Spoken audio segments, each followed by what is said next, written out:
January 29th of 2024. I'm glad I did not say 2023 because I would have totally made that mistake if I wasn't thinking about it. This is the 203rd version of Science of the Southlands. Let me get some programming reminders out of the way before we get really rolling here. Our softball written preview coming pretty soon, I imagine. Next week's going to be our baseball preview episode on the podcast feed here. If you haven't already heard, I interviewed what's her names? John Giesler and Ben King last week. That episode is up, talking about they're both co-captains on the baseball team this year, and talking about their experiences, the rivalries, the changes. There's so many changes. 12 transfer players. That's a lot of changes. So, a lot going on there. That was a fun talk. And the clean old fashioned hate game against Georgia is on sale. Tickets for that game are on sale as well if you want to go to that. It's a Friday night game this year, is the one at Georgia Tech. To start, though, this is the softball preview episode, and we have someone that has been circling just are like, wait a second, this person needs to show up here on this podcast because one on campus, which is very very important, but also actively a student, one of the co-hosts of the Ramley Rec Radio Show on WREK 91.1, Madison Myers. Madison, thanks for hanging out with us. Thank you guys for inviting me. I'm so excited to chat with you guys today. Jake, last year's softball season was not, I think, what we wanted it to be by any stretch of the imagination. Considering the fact they lost more games than they won. 26 and 27 last year, 7 and 17 in the ACC. At least 5 and 5 in one run games. I thought that was worse, and I checked that today. I was like, okay, they had some fight in them when games were close, so that was good to see. Including a really good walk off against Auburn. But we had the schedule of death, which Jake, you've mentioned a bunch of times that with how the schedule rotation works in ACC softball, sometimes you get lucky and sometimes you are just getting absolutely murdered. And at least it wasn't super intentional, but it just because of how the structure is. But we had that last year. Yeah, I think we kind of hedged last year going, at least I kind of did in my head that if you're drawing Clemson, Florida State, Duke, you're really playing from a hole in a way that I don't necessarily think they did the year before. Obviously, ACC, tough slate. It's a conference that's improved a lot. We've used a lot of the points we've used about volleyball to describe ACC softball, and I Right. think that's still a valid take. Maybe even more so as the conference expands. But we can talk about that in a little bit. But yeah, I think last year, yes, the schedule was hard, but I'm also not totally willing to just kind of throw the baby out with the bathwater. I think important points to make is that pitching did drop off pretty extensively. A 4.47 team ERA. That's earned run average over 7 innings. It's not over nine as Yes. baseball would be. That is one thing that I think a lot of people just kind of put in the back pocket and don't really make the conversion in their head. That's a 4.47 over seven from a 2.92 in 2022. Blake Nelliman and Chandler Dennis have really been consistent aspect of this staff for a really long time at this point. Chandler Dennis, a one-time Michigan transfer, but I believe this is her third year on the flats, if I'm not mistaken, I right, believe Jack? so. Not four? Yeah, I think that's right. Okay. Yeah.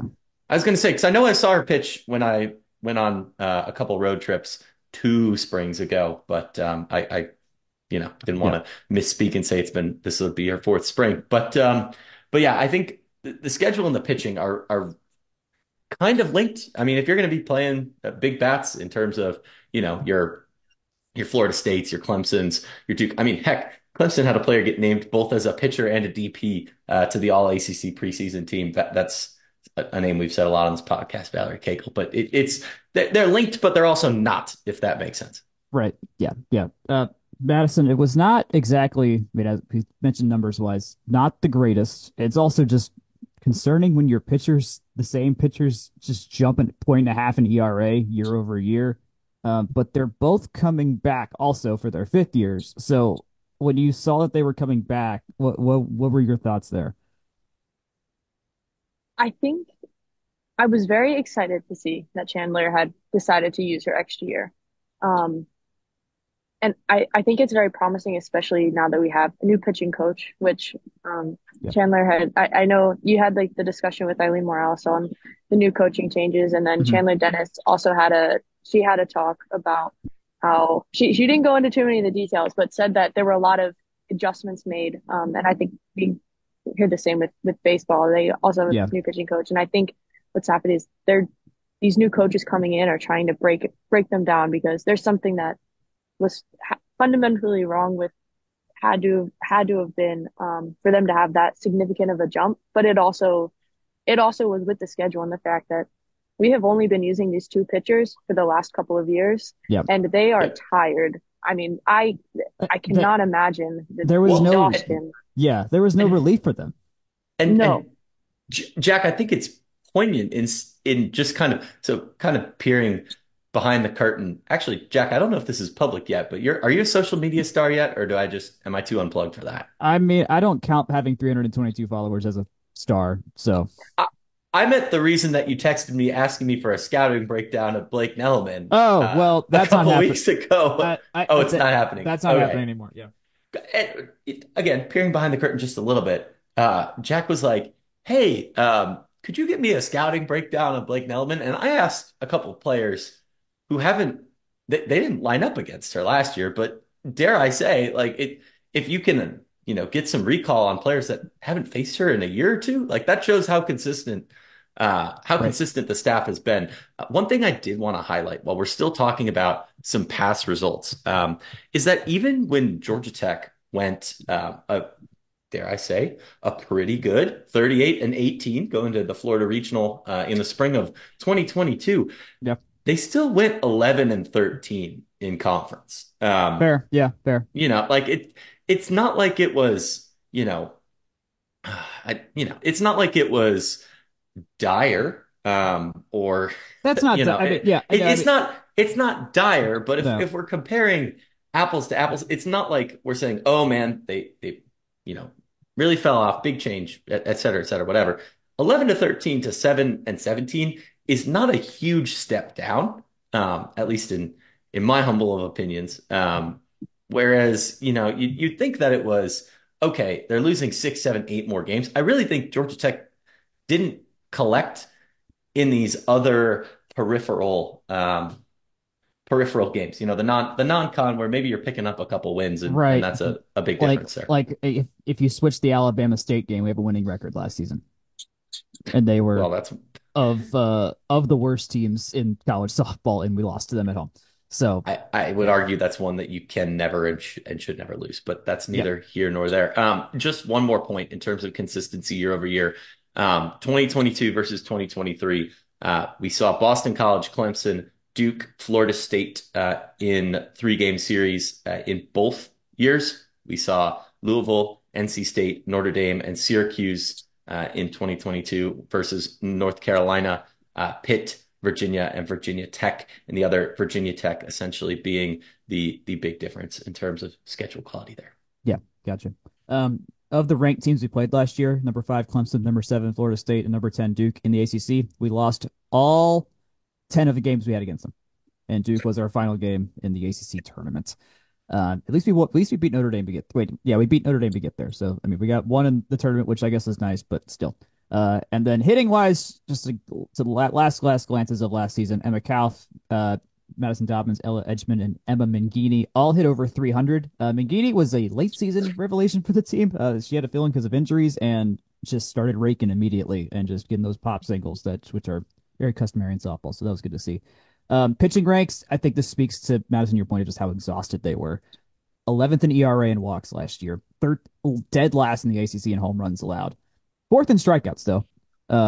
That's their stuff. I think the evidence is like their stuff was still there, but you still gotta get the rest of it done. It weirdly seems very similar to how baseball was acting last year as well. Like stuff, sure, that was there, but they still just allowed just clobbering amounts of runs throughout the year too. Hitting about middle to the back of the pack. When you lose Trisha Awald, who only hits homers and walks, uh, you're just gonna have a little bit of regression. That's just how that's gonna go. Second in fielding percentage. So defense is good. That's always good to see. Any lasting thoughts on 2023 before we move on from either of you?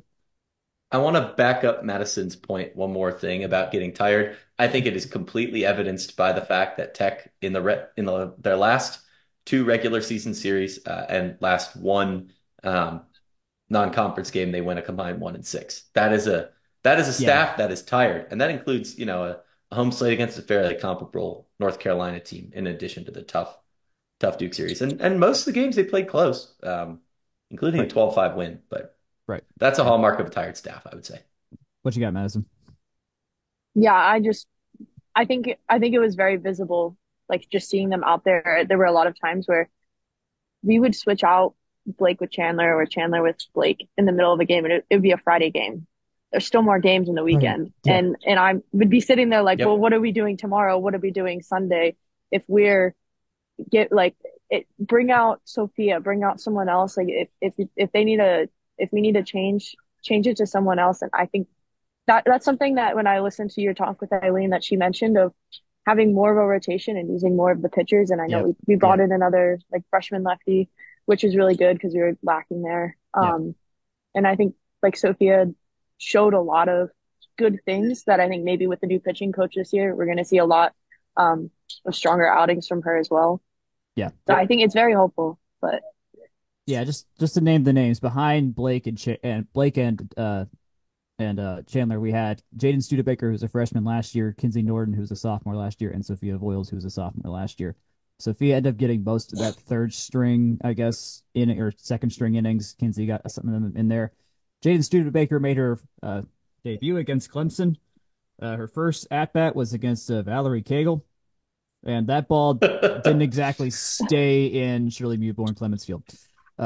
It went a long way. I felt very bad for her in the moment. So hopefully that does not happen this year. But I mean, and then we added, and we'll get to the roster, but yeah, we absolutely added pitching depth this year, and theoretically, change the coach, just different ways to think about the pitching. You just are able to, and just year over year improvement, and you have to think that there's going to be at least someone else there that could eat up some innings over a weekend series. Yeah, and I want to frame just a little bit kind of the transition that we're seeing there, because I think a lot of our listeners are probably at least maybe this isn't true, but I would assume at least a little bit more plugged into baseball, given the media access and coverage that they seem to draw. Much how Danny Burrell was very he came well regarded to Georgia Tech out of the Yankees system. That's the same kind of context we were getting with the previous pitching regime. So I think the two teams, as it relates to pitching staff, are going to be in a really interesting spot coming into this year. Yeah. Not quite the same level of previous accolades, whether that's SEC or MLB, depending on the situation. But yeah, Yeah. that's kind of how I transition, at least in my head, us into this coming season. Is the pitching, I think, will be the biggest question mark. Yeah. We'll do a little segment at the end here about what needs to be the biggest leap, but I have a feeling it's going to be that. Let's dive into actually who is on this team. Notable returners, which is I think gonna be most of your starting lineup here that we saw last year. Jen Soleo at shortstop, one of Nelliman or Chandler starting most of the games. Ella Edgman, Abby Hughes, Sandra Beth Pritchett, Mallory Black, Sarah Beth Allen, Madison Dobbins, Reese Hunter, maybe being the starting catcher now that Emma Kauf is out. Emma Mangini, if assuming that her bat is at where it was last year, and Paige Vukadinovich. All these players got a ton of innings. Like this is the bulk. This is your starting squad for the most part. I think some of these freshmen maybe could, and so I don't want to. Does anyone have any thoughts on the returning players? It just seems like more of the same here for the most part, unless we're gonna need to see some games to see who made big leaps and who didn't, anyways. So, and they didn't exactly let us or have a way for us to watch the fall games, so we don't know who was excellent in the fall games. Um, so okay, well, let's go to the newbies then. If no one hearing nothing, going once, going twice. I was going to say I do have a commentary. I Okay, think the freshman to sophomore jump is probably the biggest gap I would be, or not gap, but improvement I'd be willing to look at more so than newbies. Maybe that's just because we've seen them play a little bit before. I think they're folks that you can kind of, again, draw a line in the sand and say, hey, old staff, new staff, or old assistant staff, new assistant staff. How's that going to shake out? Yeah, you're going to need to see them play a little bit, but at least from how the game will go, or like the games will go, I think that's going to be kind of the leading indicator, if you will, is how do those veterans react to yeah, potentially more playing time or at least new instruction. And I do want to make one more point. I think this kind of got lost in the COVID year shuffle. The effects of playing against a number of 24, 25-year-old players when you are 18 is kind of crazy. I think that's something that we're going to see wash True. Yeah. out, if you will, wash out of the sport more and more. I think, Jack, you can correct me if I'm wrong here. This should be the last year we see any COVID extra eligibility, barring some red shirts. But the Yep. last 3 years have been an absolutely brutal time to be a freshman player. And that's why I think that the freshman, sophomore, not only getting older and more instruction, but the washing out Yes. of the 24, 25-year-old players. I mean, that's just Right. how it goes, right? Yeah, no, that's gonna be the nature of these college sports that don't have real professional landing spots for the best players that could, when they're 23, 24, actually make that jump and leave college. I guess technically early when you have a fifth year available to you. But yeah, I think that's a good point to have there. Um, yeah, let's jump onto the newbies here. We have Michaela Caulfield, going to be our left-handed pitcher. Gracie Hillman in the outfield, Grayson Tucker in the infield, and then Tiffany Domingue, who is the only transfer. She came from USC Upstate, also in a transfer. Keep in mind, this is the number 7 recruiting class in the country outside of Tiffany. Madison, I assume you had the same reaction when we saw the names just kind of keep trickling in and trickling in on that day where they were announcing. People's like, wait, top 100, top 100. How are they only getting top 100 players? And now here we are, top 10 in the country, which feels absolutely necessary considering the level of talent we have to play basically most weekends throughout the season. Yeah, I think it's a huge indicator of where the program is going. And I think the faith that we can have in Eileen Morales. And I think it's also the couple of appearances that we've had in the NCAA tournament are just massive. Like They're big, yeah. the exposure that this team has had over the last couple of years, I think has been huge for recruiting. Um, I think our name is now in the mix of like we're on the projection that we should be going into the top 25, maybe in the next, 1, 2 years. Hmm. And I think all of these like top 100, there's some recruits that are in the top, 30, 40 players in the country. It's, uh, Yeah, it's pretty impressive, of what we're going to get. And I think that, the last couple of years, like you said, with having all of the extra COVID years, it's been really difficult to see the freshmen make a true impact. But I think hmm, this is the year we can see a freshman moving into the starting lineup. I think especially because we haven't really had a true power hitter since, Trisha, yeah, a couple of years ago. So, yeah.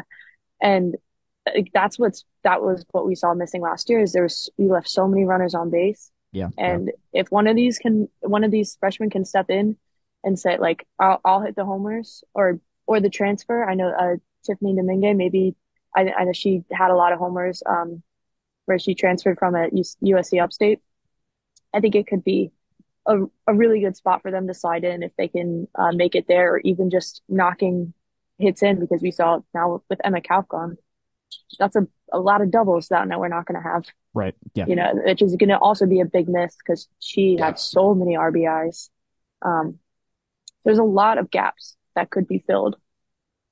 yeah. And She, and go ahead. I want to put something out there, just for clarity. This is the number 30th ranked class. The 2023 signing day was for the 2024 class. So I think the point we want to kind of hammer home there is reinforcements are coming. They just might not be this year. I think one of the more interesting aspects of that class is that it's also quite large. I don't know how much that contributes to the number 7, the size, but in terms of this incoming freshman class of I think the 30th rating I saw was when the class was announced as Hillman, Tucker, Cofield. Yeah, Hillman, Tucker, and Cofield alone was the 30th ranked class in the country. Which again, if you're pulling 3 players to be in the That's top great. 30, I think that's That's that's great. Yeah. pretty that's a very high aggregate quality there. So I did Yeah. want to clarify that one point. And I think when you kind of zoom out, that's really the tack I want to take is this year might not be the year that everything comes together, but I think it's one where you have to at least tread water or Yes, put agree. some sort of improvement behind it because that like we said, there's going to be opportunities for these freshmen to really dive in. And it does show that at least 2 of the 3 of them coming from within the state of Georgia, one from not that far away in Hoover, it's really protecting your own turf because a lot of very high quality softball comes out of the Southeast. Absolutely, yeah. I want to make a what Madison's been mentioning in my interview with Eileen Morales, which I put up a couple weeks ago. I read this stat line to Eileen, but I'm going to read it here again. This is about Michaela Caulfield and her pitching stats when she was at Whitewater High School out of Fayetteville. Uh, her senior year, or was it total year? Yeah, in 2022, 0.36 ERA, 237 strikeouts, an 0.77 batting average against, and 18 walks and 118 and a thirds innings of work, and has two no hitters and a perfect game to her name in high school. It is coming for biomedical engineering. So this girl is about to literally just do everything that you possibly can as an athlete, which I think is one of the cool parts of the softball team is usually get a nice diversity of the majors and volleyball as well. Of people doing high level sports and also just killing it academically at the same time. Yeah, Caulfield, I would not be shocked if she pitches this year, or she's going to get some run, I imagine. Just if there's a spot ready for her, see where she's at. Like the reason to not. If she works and helps us win games, put her out there. Gracie Hillman, Hmm. 5'10" freshman. She is the one from Bama, as Jake mentioned. She set some records out there. She has the season batting average record for her high school, Hoover High School. And high schools in the South are not exactly a young thing, so she's broke probably. I don't know what the actual specifics are, but that is a record I imagine stood for a little bit there. Um, and then who's left here? Who was left? Uh, Grayson uh, Tucker. Grayson Tucker, yes. Infield, yes. Maybe isn't going to be the one that breaks out this year, just because there is a lot of infield depth on this team right now. Uh, would be great if she did. Another one of the Lassiters, Blake Nelman, also Lassiter High School. Uh, she was the MVP at Lassiter High School twice. 6A Player of the Year in 2021. Um, she was number 41 coming out of the top 100. So she played third, second, and shortstop. So can play anywhere, played travel ball, did everything you needed to do. Had a bunch of hits. She had 134 RBIs in 138 games. So, uh, an RBI game that'll work when you're hitting 409. I like that a lot. Um, so any major lingering? We mentioned here. Any lingering thoughts of the freshman before I get to Tiffany? I don't think so. Done. Okay, great. So let's go to Tiffany then. Tiffany DeBank. So she's a graduate. She was at USC Upstate beforehand. She played 4 years, so she is a full-on fifth-year senior. So we've got three of them on the team this year. She last year in the Big South Conference was all second team, made the all tournament team, and was a player of the week at one point. She played all 55 of their games last year and hit 347 with 15 homers. 15 homers last year would have put her first on our team. Sarah Beth Allen had 13 to lead the team. So if the homers are there, as you mentioned, Madison, that's going to be massive because you got to clear the bases. You got to clear the bases. We can get on base, but we did not have those power hitters that could rake and clear the backs. And also Emma Kauf, while she was our top hitter, we needed her to get on base too, just to have someone to clear in as well. So she usually wasn't up there pulling people in because she just needed to get on. She had 99 total bases, which far and away was better than everybody else. Um, and now that I'm talking about Emma, for one, so she has her fifth year. She would transfer to Oregon, and she graduated absolutely no faults here, just to use your fifth year, use grad school somewhere else. We saw this with a bunch of other athletes in the past couple of years that have COVID years. Um, I, what do we think is going to be the hole left, and how do we fill Emma Kauf if we even can this year? I don't think you can, to be honest. I mean, the best player on the team graduated. Like, Yeah, you need a lot of people to make very incremental progress, and you can equal an Emma Kauf, which I think is very possible. But that's not a plug and play type thing. right. That's seeing existing players get better, which again, very possible. But I think walking in and expecting one of the freshmen to be, hey, this is new Emma, like Yep. that's just not how it works. That's going to be hard. Yeah. Yeah. And I think what we saw from Reese Hunter last year at catcher was pretty promising. She had some really Yep. nice plays Yeah. in the game, few games that she was able to play. But I think the hitting is not going to come from her. It's going to have to be someone else. And it could be I mean, we saw a lot of improvements from Emma Mangini. When she came in at the end of the year. Like Mhm. maybe she makes some kind of jump over the year. Maddie Yeah. Dobbins will be back from injury, so perhaps she also made a change because that was another thing. New hitting coaches as well, and other assistant coaches helping out there. So there could be significant improvements that we see. When you go a whole year later, and then Yeah. the pressure of having really good freshmen coming in, it could cause the players to want to make the jump that maybe they wouldn't have otherwise, especially seeing that there's a gap of Emma Cal. I think everyone's going to want to be that top spot. Yeah, you mentioned Reese Hunter. She played in 27 games last year. She started 24 of them. Emma didn't end up catching every game. They could throw her in the outfield. She would be DP or something like that. So she moved around a lot. She had a couple. She only hit 219, but she had a decent slugging, 375 for a lot of her. She had a lot of big hits. Of note, I just look at the stats from last year. This is kind of creeping ahead, but if there's one player whose average we need to see jump up, it's Jin Soleo because she has to play because of her defense, but she was a sub 200 hitter last year, and that's just not going to fly if we're going to drive people in. I mean, she was usually at the back of the order, so it was play. You put her where she had to be in that case. But the thing is she steals bases. She was 16 of 18 last year, stolen bases when she did get on.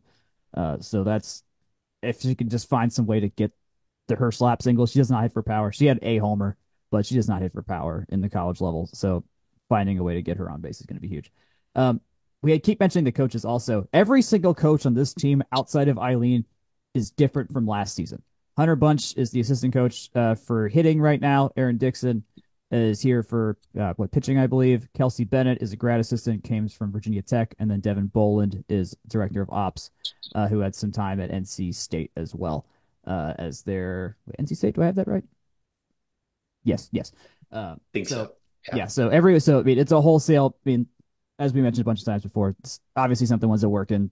Change the voices in the room, and so we'll see how this pans out. This will be very, very interesting to see in that regard. Um, Last of the departures here, Auburn Dupree, who y'all may remember from last season, she now transferred to UAB. Megan Cassidy graduated. Caroline Davis graduated. Ryan Keefe, who was a freshman last year, did not really get any time out there, transferred to UMass. And then, as we mentioned, Emma Kalf went to Oregon. Okay, so I mentioned Jin Soleo possibly making a leap. Is there anybody else y'all want to see make that leap? I know, Jake, you mentioned the freshman to sophomore jump, which hopefully just the being around another year is going to do something. I mean, theoretically, that should go for everybody. Everyone's here an extra year now at this point. But is there who needs to make the biggest jump here or make a notable jump? I really Go like. ahead, Madison. Go Oh, ahead. sorry. No, you go. I I really liked what I saw from Paige Bogdanovich over at first base. As as a defender, I thought she did really well, and she was hitting fairly well. For it being her first time out there this season, and Yeah. she hit 271.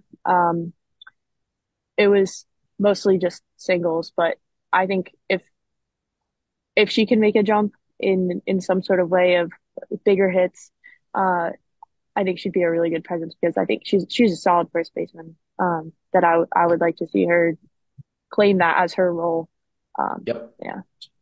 I think defense in the corner, not so much third base, but uh, first base defense, corner outfield defense, I think it's a little bit underrated. Those are, commonly places where you put a big bat out there and say, hey, you got a little bit less field to take care of. But I think a plus defensive first baseman, if you can bring along some pop, and we saw Trisha Awald be a very effective option there for, on aggregate a really long time. I would still say that role is open for the taking. So I think that's generally something I would agree with. But in general, there's a lot of players on this team with a lot of experience. Jack, you noted that we had three players finish above 300 in hitting last year. Four. Four, yeah, sorry, three returners, right? Dobbins, Edgman, and McGeady. Yeah. Yeah, so I got ahead of myself with the math, I guess. But if you can build around that core, maybe your people who were freshmen last year, i.e., that Vukadinovic is actually who I had in mind when I was, talking about going from freshman to sophomore, maybe a new voice in the room. So yeah, I would echo that, and I really am curious to see incoming pitching. Just some fresh blood there, you know. Yep, agreed. We mentioned leaving people on base. I just saw this in the stat page. It was in the small print. But believe it or not, we had fewer people left on base than all of our opponents last year. We left 294 people on base. Our opponents had 319 people left on base last year. So we actually won that battle. That's still way It's too because they many. all came in, Jack. I mean, is that unfair to say? A I lot of them guess. scored. No, left on base. No, Uh, that's not what that means. They left don't. They on didn't base? left on base at the end of an inning. Yeah, they did. These people didn't Yeah. score. They didn't score. Yeah. Oh, I thought you said we had a small amount of those. My apologies. We prevented people. Oh, okay. There we Yeah, go. yeah, Never yeah, mind. yeah. So, I mean, still 294 left on base over 50 something games. You'd hope it'd be a little bit better, but anyways, so we could get out of jams is what that also means there, and that absolutely speaks to the experience of Chandler and Blake. So I hope that's also the case this year. Um, okay, this is we kind of were answering the question, how are we going to win this season, by saying how we're going to make the leap, but is there any, I guess, game state things that y'all remember from last year that stuck out in your heads? Just like, oh man, there's these one or two things that we just couldn't get over the hump of that would have helped us maybe win one or two more games. We left a lot of people on, or like we let a lot of people on base comes to mind. I feel like our pitchers were often working out of jams, which does not do themselves many favors. Yeah, But then again, going up against Florida State, Duke, Clemson, Virginia Tech, in terms of your schedule, those are the top four teams in the conference in a it's hard. very good. Yeah, They're all top 25 teams. You don't catch Florida State, Duke, or Clemson this year. Virginia Tech, Louisville, and Notre Dame were all tournament teams last year, and you do get them. But I mean, we said that next year might be when the cavalry comes in, but in terms of the schedule this year, you've got a really tough start in Clearwater. yep. All of those teams that are in that tournament are extremely high quality. Stanford, LSU, Minnesota, Northwestern, Tennessee, and Oklahoma State. Those are all very, very high quality Power Five opponents. That's scary. But win one, win two. That's a winning weekend for me. Honestly, going 1-5 or 2-4, and make it up in ACC play because you're going to get more Power Five opportunities. But Yeah. that's a really tough start. I think that's my big takeaway for going into the schedule.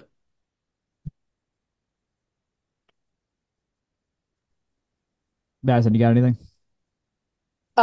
Yeah, I think it's similar to what Jake said. I think that there was a lot of times that we were getting ourselves stuck in really bad innings.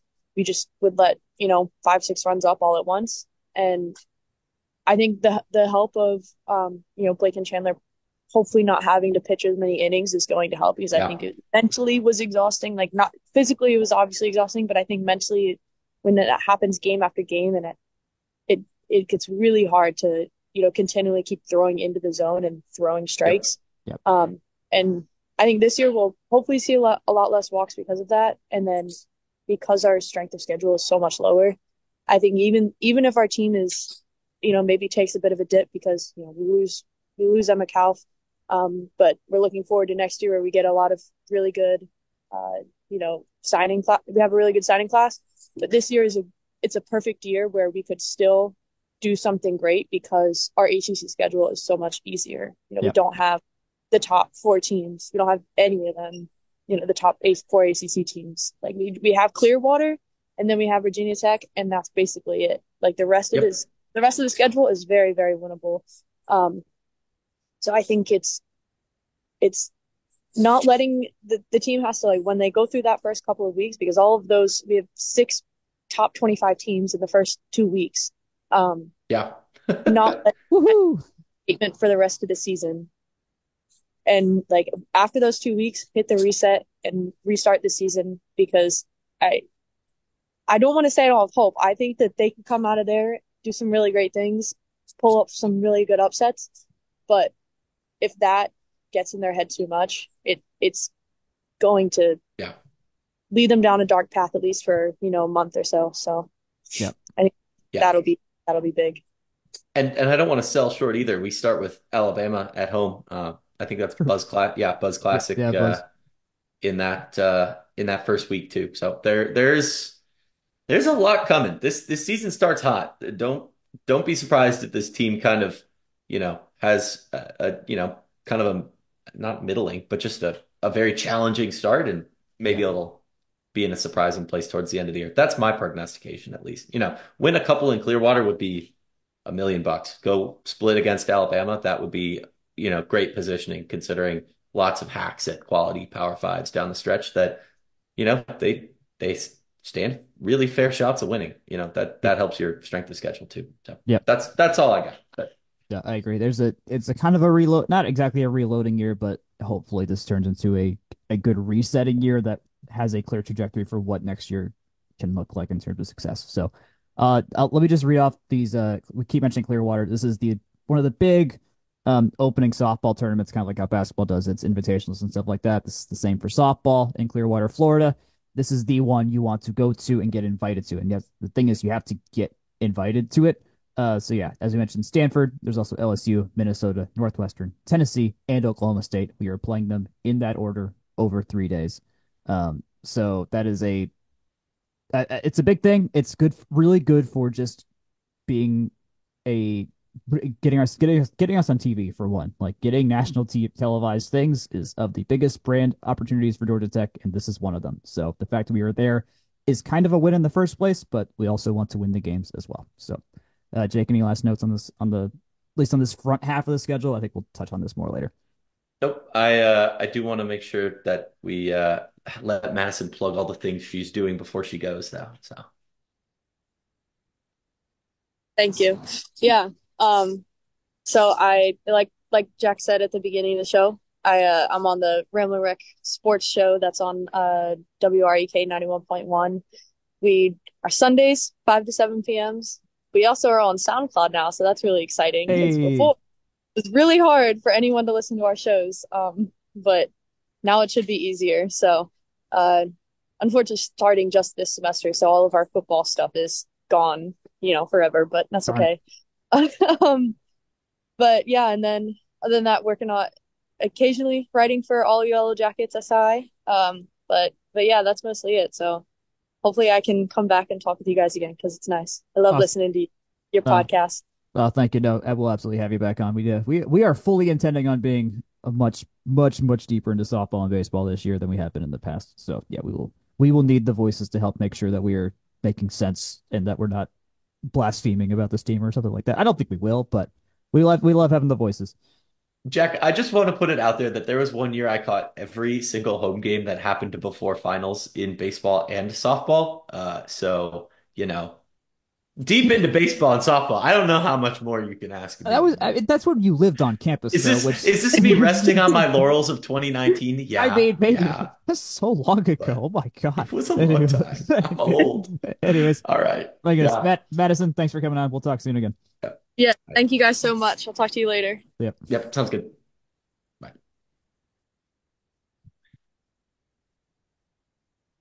All right. We're gonna roll into our, as usual, sponsored segment brought to you by Section 103. Today, I am wearing my Junior's Grill shirt because it goes great in the rotation. And one of the things I think gets a little slept on when you talk about Section 103 is I find it very easy to pair with a flannel or something different. So I don't necessarily look like I'm always attending a sporting event, but I'm always very comfortable and kind of work it into the rotation of when I'm just out on the town. Section 103. It's great for pairing with flannels, with all the great things that they do make as well, including the Zip Up Tech sweater has become a classic pairing for me. So yes, dress it up, dress it down. Section 103 is great for every occasion. You can find them at Section 103 at section103.com. And yeah, a little bit different take on the stuff they bring to the table, but it's unique, it's comfortable, and it really goes with quite a bit of navy, white, gold, gray, black, and everything in between. Coming back, Akshay's here. Now he's back from work after we had a how the schedule worked out today. So Akshay, before I hand the reins back to you, did you have any softball thoughts you wanted to get off your chest? I know we're going to talk about the team all throughout the season, but was there any like, okay, just before we get going, here's just what I'm thinking about. The only couple things as I look through our shot sheet here, and thank you, Jack, for manning the fort while I was out. The only major thing that it comes across here is Auburn Dupree transferring out to UAB. Um, that is a really good player. I think that UAB is getting an ACC quality starter, both in the field and on the play. I think she was a little bit inconsistent later in the year, but still really, really good glove. I really, really wish we could have kept Emma Metcalf for a fifth year. I And know. Oregon is getting a very, very good player. That one is tough. That's It really, hurts. really tough. One of our discussion points was like, well, you're not going to get a one for one replacement of her, which that's when you have those kind of departures. Yeah, that point is I would very love salient. to do like a Moneyball bit here and say that you can replace her in the aggregate, but the amount that she was Jake may have said that. contributing Jake to may this have said you could. offense. I, I mean, look, baseball's not my sport when it comes to this kind of stuff, but you would need to see a lot. You need to see a couple of players elevate their game in Right. 24 to really replace that kind of talent. And I mean, she was really good. Like I was really really impressed. Let me And mention Auburn Oregon's getting a Dupree's. good player. So Yeah, let me mention Auburn Dupree's numbers while we have her brought up. 233 average. She's played in 43 games, started only 28. So I think mentioned that second half drop off wasn't starting as many games. She was 12 of 15 stealing bases though, which was good, and a she was a 940. really big threat on the base paths as well. I forgot about that. And believe it or not, actually, so we were second in the country in not in the country in the ACC in fielding percentage. Auburn was of our worst, 943. Every other starter was at least a 955. Interesting. This is where some more But still advanced good. That's still stats. good, but Yeah, relative. this is where like more advanced stats for softball would help, and I Yeah, think yeah. there.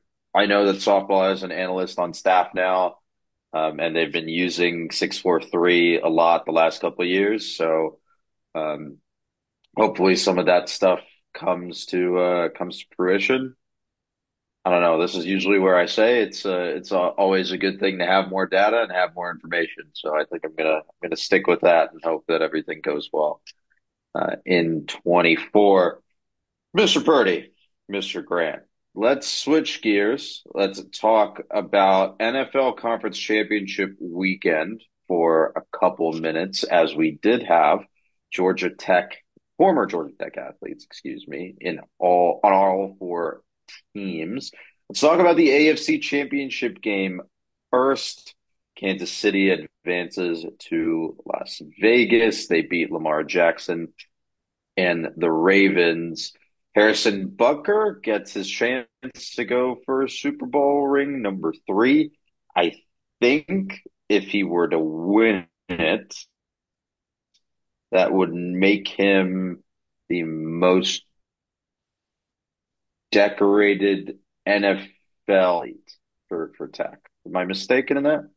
I think you're probably correct because looking at the media guide of the number of folks that have played in Super Bowls for Georgia Tech, the only people that would have a shot at three are Dorsey Levens, who played in Super Bowls 31, 32, and Oh 39. man, Dorsey Levens takes me back. Oh man, that's an old Well, this name. is not the oldest name I'm going to name. Shaq Mason, if the Eagles had not won in 2018, would have had three.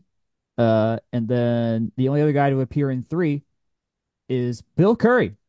Super Bowl one with the Packers, Super Bowl three with the Colts, and Super Bowl five with the Colts, the Baltimore Colts. That is, I don't know what happened in Super Bowls three and five, so I don't actually don't know if he has three or not. But Butker Three, he will. doesn't. He won Okay, five, I'm pretty sure. Three was the Jets. gotcha. The guarantee. So Joe Namath's guarantee. Butker is now going to be the first ever Georgia Tech Yellow Jacket to have appeared in four Super Bowls. Pretty good stuff.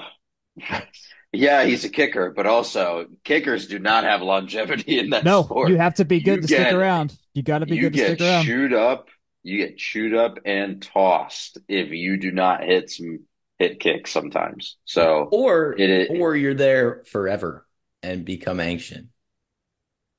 I mean, that's the track that he's on right now. I mean, Yeah. Yeah. Adam Vinatieri played like what, 20, 23 years? So Yeah, him, Janikowski, Matt Bryant, all these guys. Yeah, they were around longer than most than like what, 8 times the career length of the average player, or something like that. Like, yeah, Yeah, I mean the average career length is 3. Bryant was around for just under 20, I think. So yeah. yeah, you're pushing 7, 8 times there. The only other, I guess, moving to the NFC game, I don't want to do fourth down discourse. I wrote an entire article about it, so I'm going to refer to that, I think. Yep, I agree. Mike Florio is not good at his job, I think is the entire summary of my day today. It's a shame that people feel like using data as a cudgel, or the idea of using data as a cudgel instead of like actually thinking about the take that they're making. Right. I also Right. don't think that game came down to those decisions. Not at There all. was a Not at tweet I all. saw earlier that mentioned a couple of dropped passes, and unfortunately, Jahmyr Gibbs' fumble as higher EPA plays than the a higher EPA and a higher lower. I don't know. They're negative. Higher magnitude Win EPA. probability. Yeah, higher magnitude plays than those fourth down decisions. But when you do the unorthodox thing, you're going to get burned at the stake for it. So credit to Dan Campbell Uh, for sticking to his principles. I think we were saying this last night too. Yep. I will say, there's always an aviation angle in things. American and United added flights from Kansas City to Las Vegas. Can you guys guess what that flight number is? Oh, I already know what these are, so I'll let Akshay guess before I say. There's something 8713, something like that. You're very close. Yes, the flight to 8715. the flight to Las Vegas is flight 1989, and the flight back is flight 87. Yep. I Which 87 is Unbelievable. like Low double number. digit and single digit flight numbers are, dare I say, kind of prestigious. So they pulled that off of something, I mean, or if they you're weren't gonna be using if it. you're I gonna don't be a know. three-time But Super Bowl champ, that's prestigious right there, man. All All right. right, While we're on the let's move on. topic, I don't All want right. to. I don't want to get us canceled by the Swifties, but I Well, do want to I'm say one of them, so I will cancel you I if I saw a have to. take on LinkedIn from a LinkedIn influencer that said part of the reason, or said in uncertain terms, let's say that part of the reason for the increase in Super Bowl ticket prices since the championship game matchup was decided was because of Taylor Swift. And I just cannot imagine Let me the no tell type way, of no last way. It's no. because people now are buying them because they know their team's in it. Well, yeah, also, no, there's that, and yeah. I cannot fathom the thought process behind buying an $11,000 ticket to a championship sporting event, which is, to be fair, those tickets are in short supply as it stands because the Yes. NFL gives a bunch of them away to corporate sponsors and partners and team sponsors and whatever. Yep. $11,000 ticket to possibly see a woman who is going to be sitting in a box. Yep. Yep. What is the thought process? I will note this is my last note, and like because I found this really funny. If you live in Canada, FanDuel Canada, there are betting odds for if Travis will propose on the field. Yes is plus two. Yes is Uh, plus 250. The no is minus 310. If you are a Canadian listener of Silence of the Southland, I feel like this is the easiest money you might ever get in your life because she'll Wait, be in Japan that day. haven't they only been dating for like 5 months? Am I missing something here? It's going really well. Well, that's good. Congrats to them. according to well, FanDuel Canada wants it to be going really well. All right, let's Well, move I on. guess maybe they don't actually, because they'd lose a bunch of money on that one. I don't know. I don't know. Let's talk men's tennis before we go too far. Yeah, let's go to men's tennis. A weekend visiting the future ACC state or current ACC state, California. They had 2 7-set decisions, a loss 4-3 versus Pepperdine, and then a 4-3 win today versus UC Santa Barbara. I think what we've been saying with this team is that they play so many of these that at some point they've got to break, a Tech's away. And they got one of them. Maybe not the other one, but they got one of them. So I don't know. Do either of y'all have any more on these two games? I don't know if we were able to catch a lot of these. Would have been nice to grab Pepperdine. They're a good program, men's and women's tennis. And then wins a win, UCSB, pretty solid program there too. I will say, coming up, getting Georgia State, they usually, I don't know. I don't know if struggle's the right word for it, but it's always closer than you might think or that it is in other sports. So keep an eye out on that one. That usually borders on some level of interesting to high alert. So keep an eye out for this upcoming match. The only He's thing put up a tornado watch. The only thing I noticed look at the doubles lineup against Pepperdine, there was a little bit of a change. Martin usually plays line three with Chris Aurora. He swapped with Gabriele Brancatelli. So Martin and Biagiotti played line two together and did not finish because Brancatelli and Aurora had one to help get the doubles point solved. Singles wise, Marcus following in 2 sets. That's new. He's been solid. This is the first draw, I guess, the not great match he's had. I'd be able to find the UCSB scores though in a second here. I think, they're kind of due for a stinker every so often for as good as they are. I think we saw that with Martin a couple of times here and there, right? He would go on a run. I think even like middle of last year, he just lost a couple of random singles matches in straight sets. It was super odd.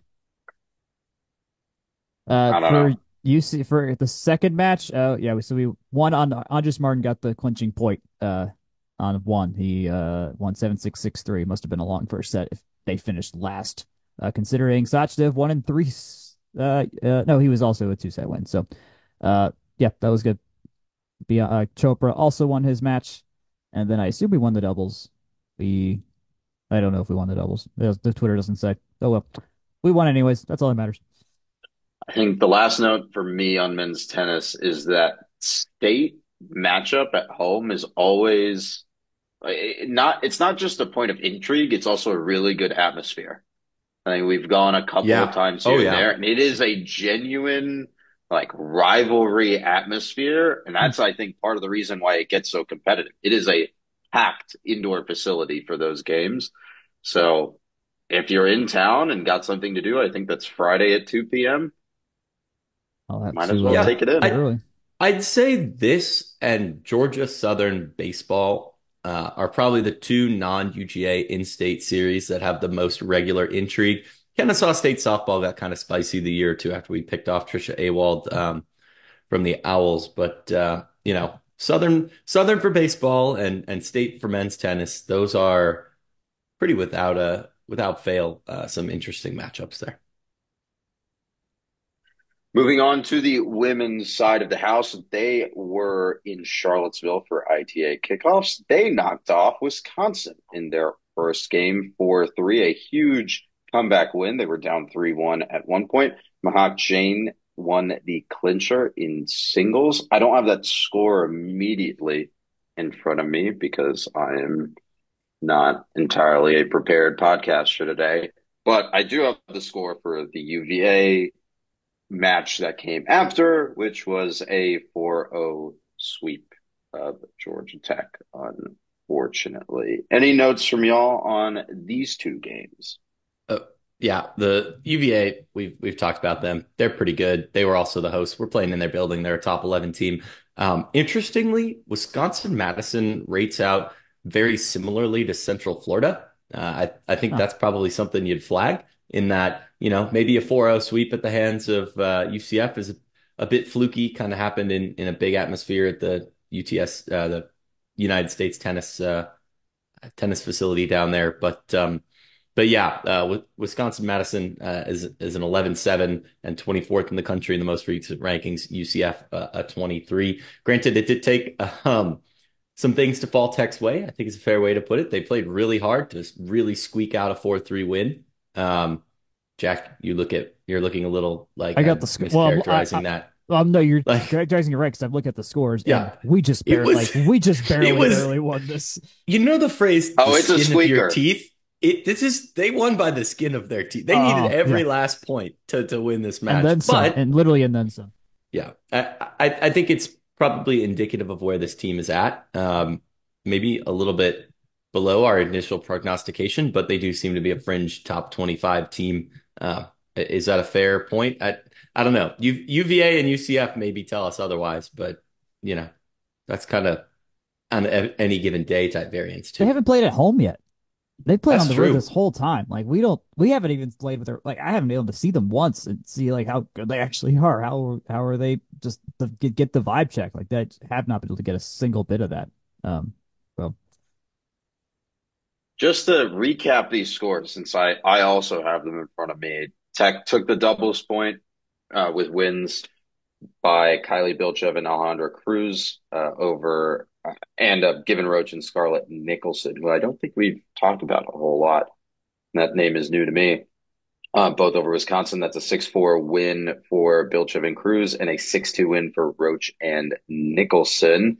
And then in singles, one, two, three of these matches that Tech won went to third sets, with the clincher for Mahak Jain going 6-4, 2-6, 7-6 with a 10-8 tiebreaker. So every last drop of sweat in the towel has been wrung out to win this one. yep. Every last drop of juice in that orange. So a really, really good performance, really, really gritty performance for Tech on the road in Charlottesville. The other two matches, singles matches that Tech won, Carol Lee beat Maria Shokalova of Wisconsin 7-6, 7-4, and then 6-3. So the 7-4 tiebreaker. And then Scarlett Nicholson, who we mentioned earlier, defeated familiar name Rosie Garcia Gross of Wisconsin 7-6 with a 7-5 tiebreaker, and then 7-6 again with an 8-6 tiebreaker. So Palace intrigue uh, Ooh. run amok here for sure. Very interesting set of results. And then we talked about the UVA match, which was a 4-0 sweep. Women's tennis is now back at home for a couple of days. They'll be at home on Tuesday. So today, when you hear this, a 4 p.m. tip, I guess. First pitch. I don't know. Tennis is First weird serve. names. First serve. First serve. There we go. Words are hard. Versus State. So that's a two. Both tennis teams will play State this week. And then at the weekend, they will be in Columbia, South Carolina to face off against South Carolina. That is a Friday noon first serve at Columbia. Let's switch gears again to our like third or fourth gear here. Let's move over to men's basketball. One bit of Pro Jackets transfer news. I don't really know how basketball transfers work, but this did come across my desk earlier in the weekend. Moses Wright, who you might remember from that 2021 ACC championship team, moved from his club in Turkey, Merkez Efendi, definitely butchered that, over to Olympiacos in Greece. I didn't see any transfer fee or any sort of financial details. I think Wikipedia had him on a 2-year contract, it was contracted for all of 24 with an option for 25. So, I mean, he's bouncing around in the Euro leagues. Pretty good way to make a living. I Yeah, don't I know. mean, good for him there. I have no idea how transfers work. That's beyond my area of sports expertise. That being said, Eurobasket is wild. That is all that I it, know. Eurobasket is insane. in terms of like the results from this week, I'm gonna just kind of be brief here because this is not going to be a fun conversation for any of us to have. Um, let's just say that Georgia Tech played eh, reasonably well against Pittsburgh. It was a 72-64 loss. Shooting from three wasn't as good as we've seen, 32%, 39% from the field, 75% from the free throw line. Um, can't really nitpick that because you let the other team shoot 44% from both the field, from the field in general and 3-point range as well. Again, nothing crazy with fouls. Didn't turn over the ball more than the other team, anything like that. It was just they can't really, I don't want to say defend, but that you can't reasonably expect to win when you let the other team shoot 44%. And this is doubly so when you go on the road and let Virginia Tech shoot 51.5%, and or sorry, Hmm. 55%. I was reading the first half numbers because I'm silly. But anywho, all that to say, I had it down wrong in the Pittsburgh game too. They let him shoot 48%, and it's why you see Pitt pull away. Virginia Tech, it was never particularly close after going down 7, 10 points early, and I don't know. I think it's emblematic of the worst traits of this team having shown us this far. I don't know. You can't really pin it on one person or anything in general. It's just a general inability to stop plus position um, plus position talent. Struggled down low, especially against Virginia Tech. If you're either fouling or letting somebody score, that is hurting yourself either way. So I think the defense, much as Damon Stoudemire correctly predicted at the beginning, or not predicted, but ascertained at the beginning of the year, he said, "Hey," and Jack, you've said this a couple times, like it's an offense that's in front of the defense, and I think that shows. And like I said, this team has been in so many games that they've played that I do legitimately believe that they're better than their 9-11 record. But the Virginia Tech game is as ugly as we've seen this year, if not more so than the UGA or Cincinnati games. So Yeah. it's a young or a raw team, I think is a better way to put it. There's plenty of experience on this team, but they are very raw. And I Yep. mean, their first year under new coach, just hiring a new guy is not a balm over everything. And I think this is something that's going to take time. This year was not going to go. I think our ceiling was at best a fringy bubble team to an NIT team, and you know that was the high end. So this Yep. is not going to say it's going to be slogged this year, but a great UNC team who has not yet lost to conference comes into the building tomorrow night. So We are now one for our last 1, 2, 3, 4, 5, 6, 7, 8. And it took the double OT to get the Clemson game down. So yep, the ACC is doing the damage against us. It's doing damage against us for sure. So uh and we barely won again. Some of those games up front, the non-con portion we barely pulled out anyways as well too. So I mean, it's all winning two ranked games, fantastic when we did, and then Clemson. But yeah, it's this is a high variance team, and which usually means that the lower variance is going to be more frequent than the high end of that too. So I'll note I didn't really watch either of these games because I just for whatever reason didn't end up watching them. But I just got to note that we wore great uniforms against Virginia Tech. We've only won one game in gray unis this year across all sports, and that was one random, not random, but a women's basketball game. I think it was just a cupcake game that we wore them for. We just got to stop doing this, guys. I know it's not the uniforms, but we gotta put these in the Look, they biggest just have to fire we can live find. up. the They have to uniforms live did up to the not dream They don't of do the anything. Gray No, they do nothing. Devils. the uniforms did not help against FSU because let me tell you, they looked pretty good most of the time and then collapsed in disappointing and epic fashion in a way that really made me feel For the women, yeah, for the women, the full brunt of that 9 point loss to Florida State. Not to forcibly transfer us out of men's basketball, but to be completely honest, neither of these are going to be very fun to talk about. no, not at And all. I say No. that with full love for both teams. I do think they're both improving in really key ways, and it's not really translated very well all that much, especially for the men. The women, 13-8, pretty decent. But man, what a week for I know. the I, big sports in action this week. I don't know who's in charge of the uniform stuff on the women's basketball side, but I wish we've learned in the men's side. Like I thought we learned the lesson from the Bowling Green game. We can't wear this other stuff. We just can't do it.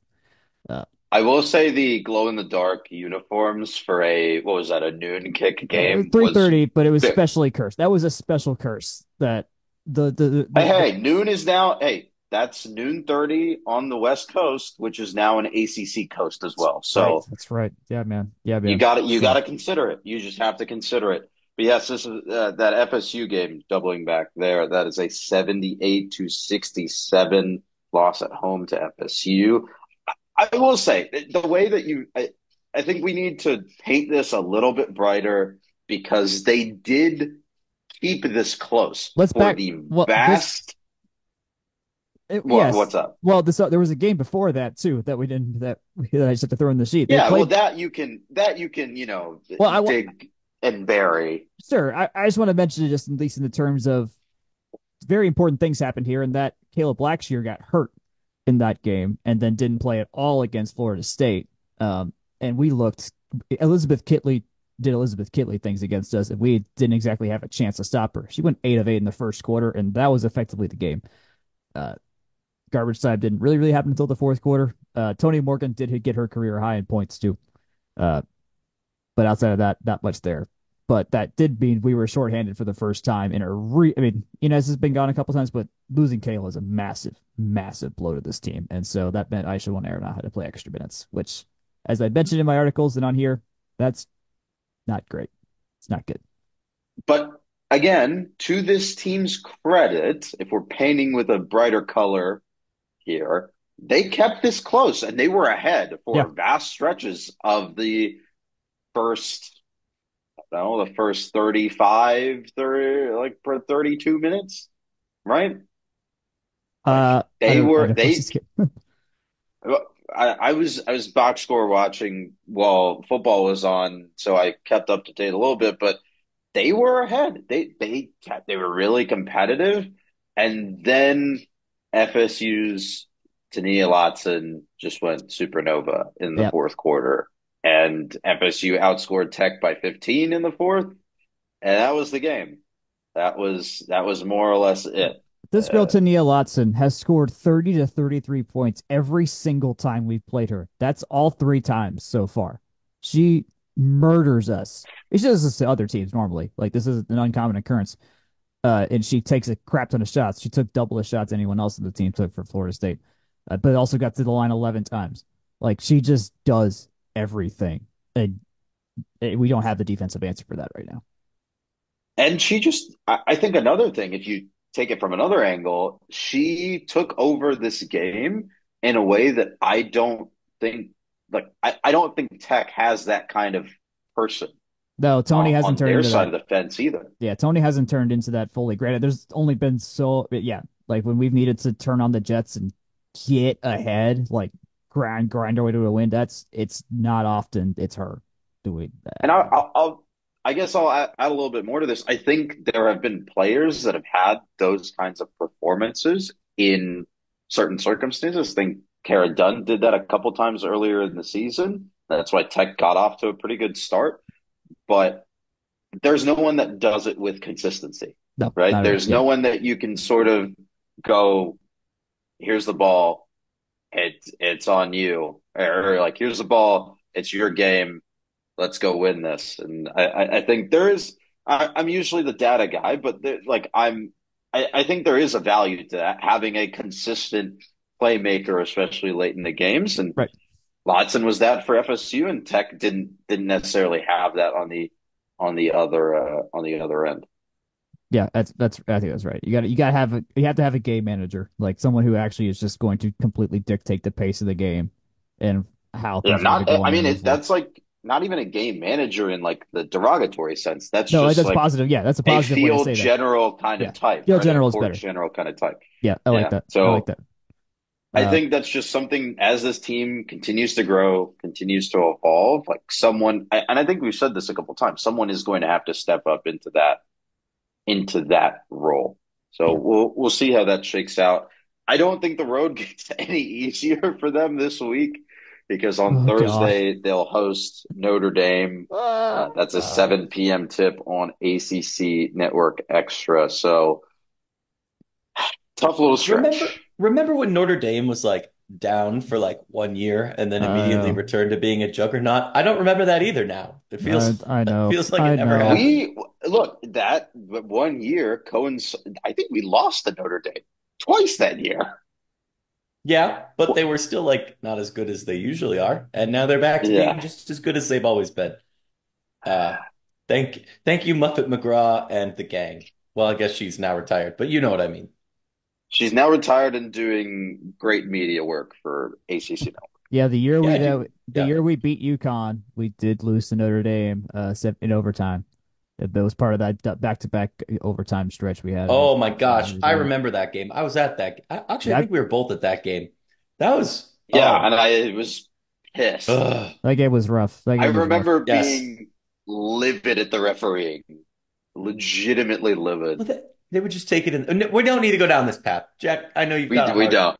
stop coming up, so I Um, want to make sure we're I respecting everyone's think time today. obviously Notre Dame. I think they're still top 10 if I remember correctly. At least at worst top 15.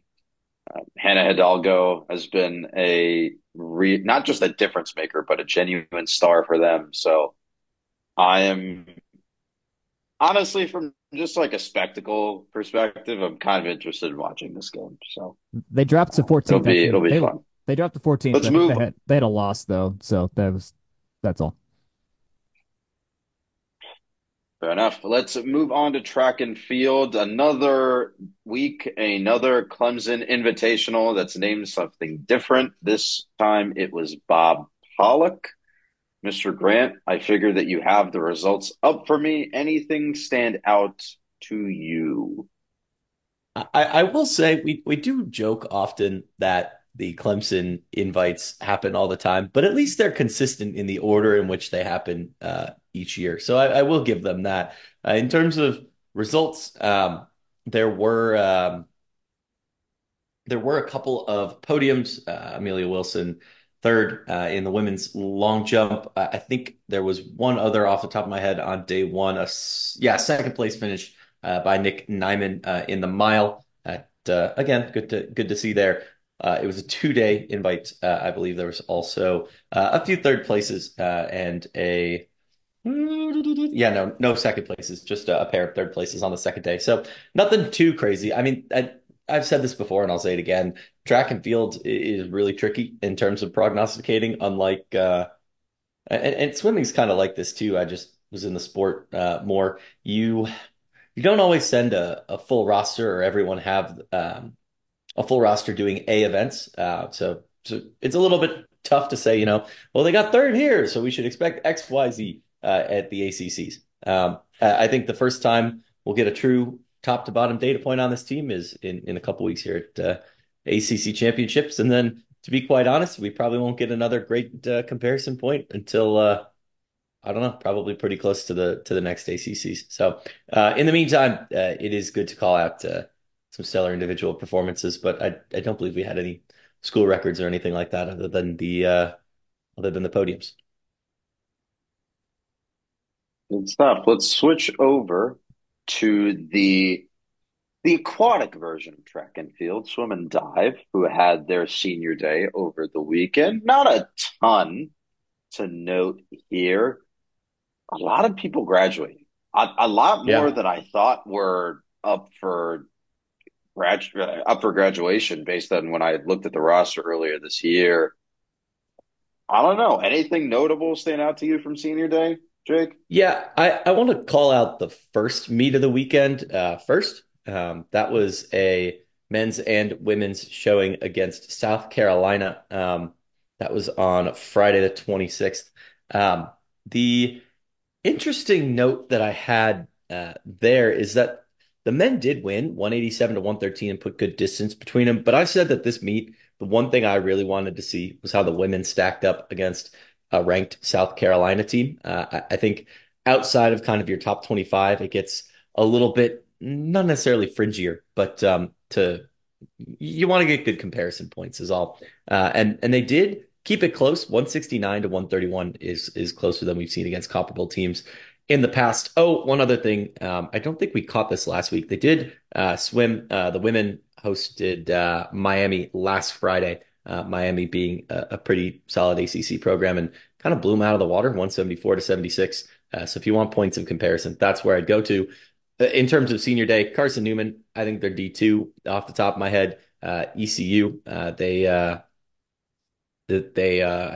think ECU only brought the women's team if I'm remembering. Yeah, women's team for ECU. So really, the main brunt of the competition was ECU, and they only swam against the ladies. So like I said, South Carolina is the big data point we'd want to look at this weekend. I do want to add one more point. Georgia Tech, I did update the cap after this. The men are sitting at 28th with 23 top 100 finishes. That is pretty solid. I'd say indexed to the number one team, that's like a 0.135. It's kind of exponential in there. So that might sound a little bit low, but 20th, pretty good to be. The ladies are 39th with 15 top 100 finishes as well. Look for them to be back in action coming up with the Auburn last chance meet coming up the 9th. So that's Friday and Saturday, I believe, the 10th. And then 2 weeks after that, they'll be at ACC, or a week after that, they'll be at ACCs. That 28th ranking is interesting to me because in the latest coaches poll, the men's team was 23rd. So they're tracking a little bit ahead of where their underlying metrics would have them.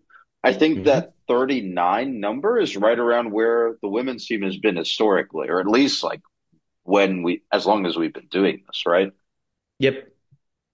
Yep. And Tech does generally on the men's side tend to track a little bit behind the coaches poll, and that could be due to, identification of top line talent. But I do favor depth. I'm a little bit of a sucker for that. And you got a lane, you got a chance. So I think there's a couple other teams out there with maybe a little bit more of that rounded depth than Georgia Tech, and that's what we're seeing in the numbers. Good to me, gentlemen. I think that is going to be all for us this week. Any final notes before we get out of here? If you're on campus, the Edge building looks to be like closed because they have a sign now that just says the building's closed basically for construction purposes. So it looks like everyone's out. I've, I've got a real quick trivia if you guys are into it. Shoot. Quick. All right. So I discovered that Georgia Tech has played one of our future conference mates disproportionately in a particular sport. Do you guys have any guess as to which one that is? SMU tennis. It is SMU, but it's actually men's basketball, followed up by football. Bobby Dodd had a proclivity for playing their football team in the late 50s and early 60s, but I didn't realize that at the same time, so did Wack Hyder in men's basketball, and for a number of years, starting in 1959 and lasting all the way through 1971. Every December, Georgia Tech and SMU traded back and forth, home and away each year. I'd say a home and home, but it went on for 12, 13 years. So I thought that was pretty interesting. I thought to look this up today because for the first time, our friends over at the Basketball Conference podcast, Joey Weaver and Mike McDaniel, were talking about Cal, Stanford, and SMU's ACC schedule. So I figured I would look up how often we played all those. For the record, on the football side, that's 11 times we played Southern Methodist, 7 Cal in football, including the 1928 Rose Bowl, and two for Stanford. But yeah, SMU the most overall with 33, led by 14 basketball matchups and 11 football matchups. So truly, truly disproportionate there. Good stuff, Mr. Grant. Thank you for joining us today, Mr. Purdy. Thank you as well. Let's go home. Take us out. Yeah, as always, you can find us at fromtherumbleseat.com. Please give us all of your comments, suggestions, all of the wonderful things we like to hear. That shapes what we do here and on the site. So let us know what you like, what you don't, and what you like to learn more about. You can also email us from therumble.seat@gmail.com. Find us on Twitter at FTRS blog, at JakeGrant98, and at Jack Nicholas. You can find Section 103 there as well. Section 103, section103.com, Facebook, Instagram, YouTube at From the Rumble Seat, and podcast wherever fine podcasts are distributed. Thanks again to Madison for coming on. Good night, good luck, and go Jackets.